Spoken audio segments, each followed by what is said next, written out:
노자는 이야기했습니다. 우울하다면 과거에 사는 것이고, 불안하다면 미래에 사는 것이며, 평안하다면 현재 살고 있다고. 안녕하세요. 드디어 인사드립니다. 따뜻한 생각을 전달하며 삶을 채우자. 오늘 고백입니다. 아크에서 돌아왔습니다. 이렇게 영상을 담을 수 있는 작은 공간도 생겼습니다. 그러다 보니 영상에 나올 수 있는 용기가 생겨 이렇게 찾아뵙게 되었습니다. 정말 반갑습니다. 오늘은 한 작가님의 책을 소개하며 이야기를 나눠볼까 합니다. 김단 작가님이라고 여기 보이시는 역주행의 비밀과 관계력을 쓰신 분입니다. 처음엔 역주행의 비밀을 읽고서 가져갈 만한 부분이 많아서 좋은 기억이 있었습니다. 그 뒤로 이렇게 공간을 마련하는 동안에 또 책을 찾아봤었는데 관계력이라는 책을 새롭게 발간하셨길래 바로 읽어서 볼 수 있었습니다. 그래서 오늘 고백 첫 시간으로 준비해 보았습니다. 그러면 시작하겠습니다. 영상 처음에 들었던 작은 독백이 기억나실까요? 우울하다면 과거에 사는 것이고 불안하다면 미래에 사는 것이며 평안하다면 현재에 사는 것이다 라고 이야기했습니다. 역주행의 비밀을 열자마자 볼 수 있었던 작은 글귀였습니다. 큼직한 감정으로 생각했을 때 이보다 분명한 표현이 있을까 라는 생각을 할 수 있었습니다. 스스로에게 너는 어떤 감정을 가지고 있니? 라고 물었습니다. 저는 불안하다 였습니다. 그렇다면 난 정말 미래에 살고 있는 걸까? 라는 생각을 하게 되었고요. 현재 평안한 감정도 있지만 이 평안함 속에 미래를 그리려는 노력을 많이 하고 있습니다. 그러한 불확실성이 저를 아마 불안하게 만들지 않았나 싶습니다. 당연히 우울한 순간도 있습니다. 그때마다 계속 생각을 합니다. 과거에 대한 우울은 후회에 대한 감정이 밀려오는 것으로서 뇌로 하는 흡연이라는 말을 또 책에서도 하고 있습니다. 즉 후회는 신체에 하는 흡연과 같이 백해 무익하다라는 것입니다. 불확실성에 따른 불안감을 조금 더 나아가서 살펴보았습니다. 지금은 어찌 보면 안정된 삶을 살고 있는데요. 그 이면에 불안정한 도전을 하고 있었습니다. 바로 이렇게 카메라 앞에 서는 것처럼요. 왜냐하면 호기심이라는 요소가 완벽하게 해소가 되지 않았습니다. 나도 하면 할 수 있을까라는 생각이 많이 들었거든요. 어쩌면 여기서 저는 시행착오라는 말로 시간을 낭비하고 그저 소비하고 있을 수도 있습니다. 좀 좋게 표현하자면 이러한 행동이 제게는 투자일 수도 있습니다. 많은 분들이 알고 있는 일화일 것입니다. 에디슨이 전구를 만들 때 실패했지만 에디슨은 실패했다고 생각하지 않고 전구를 킬 수 없는 방법을 몇천 가지였나요? 몇만 가지를 알게 됐다고 표현을 했다고 하잖아요. 어떻게 보면 정말 시간 낭비일 수도 있지만 저에게는 이거를 시간 투자라고, 저를 위한 투자라고 표현하고 싶습니다. 그래서 지금은 제 능력 밖에 할 수 없는 것보다는 이렇게 작게나마 할 수 있는 것에 최대한 집중을 하려고 노력하고 있습니다.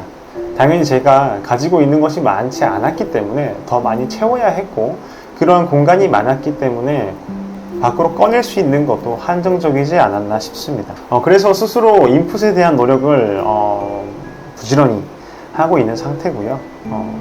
이 인풋에 대한 노력이 어느 정도 수준에 도달하게 되면은 당연히 아웃풋에 대한 그러한 반작용도 확실하게 있을 거라고 믿고 있습니다. 하지만 이 정도 했는데 라는 말과 함께 아웃풋을 의심할 수도 있습니다. 저 또한 계속 그러한 의심을 하고 있고요.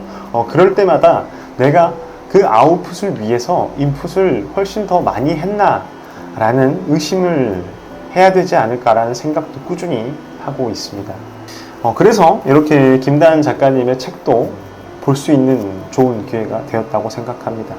가장 조심해야 되는 것은 나를 속여서는 안 된다라는 것이었습니다. 우리가 타인을 거짓말로서 속이는 순간들도 많겠지만은 가장 속이기 쉬운 사람은 바로 저입니다. 제가 저를 속이기가 쉬워요. 타인을 속이는 거짓말도 있지만 나를 속이는 거짓말은 언제 어디서든지 할 수 있거든요. 그렇기 때문에 나를 속이는 것을 가장 조심해야 된다고 했습니다. 어떤 것에 대한 질문을 받았을 때 나 이거 아는 거야 라고 명확하게 말할 수 있는 경우도 많지만 대부분이 이거 알 것 같은데 라는 느낌의 경우가 많습니다.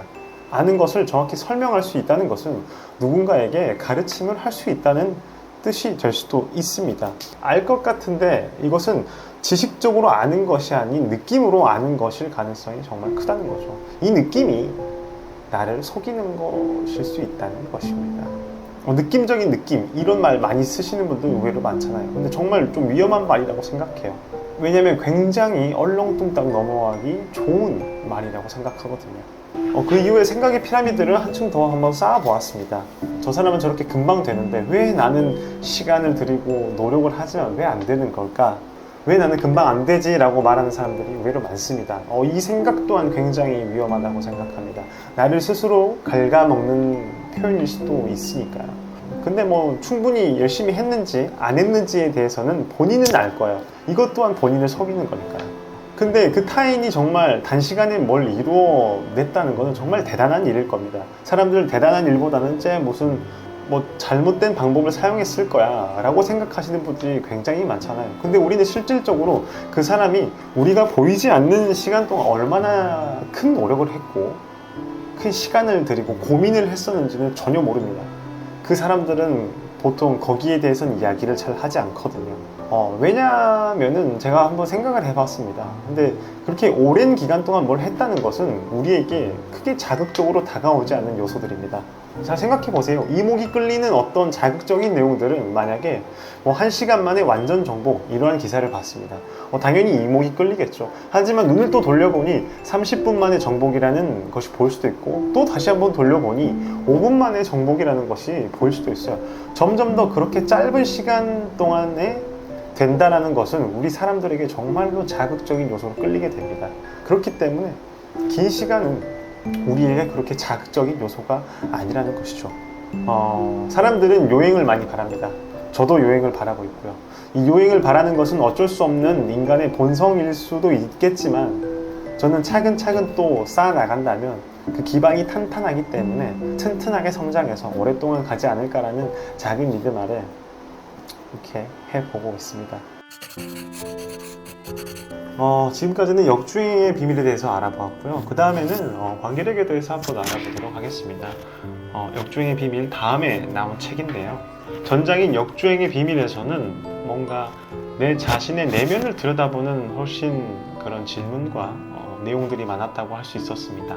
관계력에서는 나 이외의 외부 환경들을 어떻게 관리해야 될지라는 말을 더 해주고 있었습니다. 우리가 관계에서 나오는 가장 중요한 감정이라고 생각드는 것을 여기에서 기대라고 이야기하고 있습니다.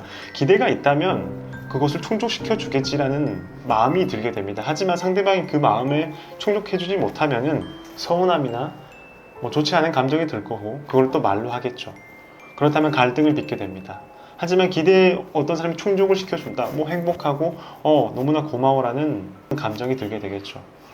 기대가 없다면 당연히 아무런 감정도 들지도 않고 소모할 감정도 없습니다. 그러니까 우리 사람들이 자주 이야기하는 것입니다. 10번 중에 9번을 잘 해도 그 단 한 번의 못함이 너무나 크게 다가오기 때문에 어렵지 않나 싶습니다. 그리고 서적 내에서는 또 이러한 문구를 잘 전달해주고 있었습니다. 제가 한번 읽어보도록 하겠습니다. 관계력을 비약적으로 올리기 위한 가장 효과적인 방법은 자신이 하는 일에 애정을 갖고 최선을 다하되 상대방에겐 그 무엇도 기대하지 않는 것이다 라고 했습니다. 이 문장을 봤을 때 딱 떠오르는 단어는 여유라는 단어였습니다. 우리가 사람이 여유가 있다면 상대방을 조금 더 편안하게 해주는 능력이 있지 않나 싶어요. 그렇다면 그 사람은 그 여유가 어디서 나올까요? 또 생각을 해봤습니다.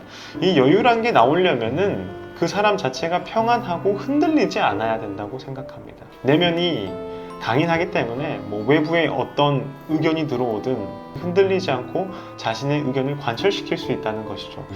그것부터가 여유의 시작이지 않나 싶어요. 그리고 여기서는 가장 제가 인상 깊었던 내용인데요. 향상욕에 대한 이야기를 의외로 많이 합니다.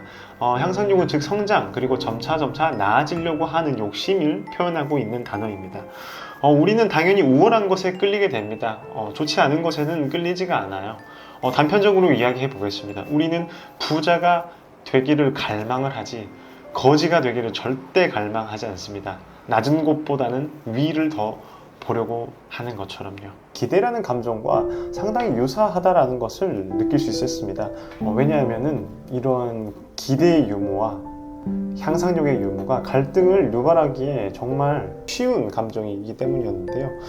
A의 향상력과 B의 향상력이 충돌하게 되면은 정말 큰 갈등을 빚게 되더라고요. A가 만약에 사업을 통해서 자아 실현을 하고자 하는 향상력이 있었던 것에 반면 B는 뭐 중소기업이나 이렇게 들어가서 뭐 중견기업으로도 이렇게 한번 점프를 할 수도 있고, 그 이유는 뭐 대기업까지 점프해서 이렇게 안정적으로 이렇게 가기를 원했습니다.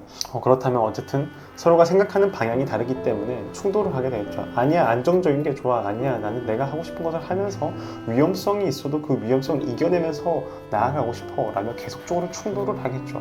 서로가 원하는 향상력이 다르기 때문일 것입니다. 해소는 간단하게 책에서 제시해 줬습니다. 상대방이 추구하는 그러한 향상력을 인정하고 신뢰하면 된다는 것이었습니다. 하지만 말이 쉽죠. 말이 정말 쉽습니다. 현실에서는 정말 잘 안 돼요. 믿을 만한 사람이 있으면 벌써 믿음을 줬겠지라고 표현할 수도 있고요. 하지만 그렇지 않다 보니까 갈등이 너무나 많이 심화됩니다. 제가 준비했던 오늘 고백 첫 번째 시간이었습니다. 촬영을 하면서 정말 많은 어려움을 느꼈는데요. 목소리는 잘 담기는지, 영상은 잘 담기는지, 그리고 또 내 모습은 어떻게 찍히는지 계속 확인하며 촬영했던 시간이었습니다.